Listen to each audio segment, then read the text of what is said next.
Virgo वालों के लिए आज का दिन बहुत ज़्यादा पुरुम्मीद रहेगा।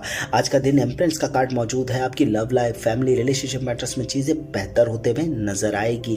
बिजनेस के अंदर भी अच्छी अपॉर्चुनिटी आपको मिलेगी। अलबत्ता आपकी कोई हेल्प कर रहा है रिलेशनशिप मैटर्स के अंदर। किंग ऑफ कप का कार्ड बताता है कि आपके जितने भी उतार चढ़ाव है, जो भी आपके मामलात आपकी इमोशंस और फीलिंग से जुड़े हुए हैं, वो आज के रोज़ काफ़ी हद तक बेहतर हो जाएंगे।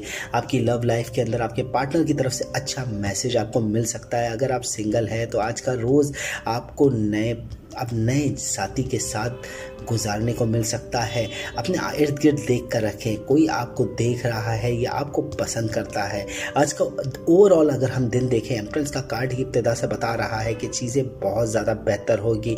बिजनेस एंड जॉब के हवाले से भी नई राहें आप ले सकेंगे। पुरसुकून वक्त आपको आज का रोज़ गुजारना होगा।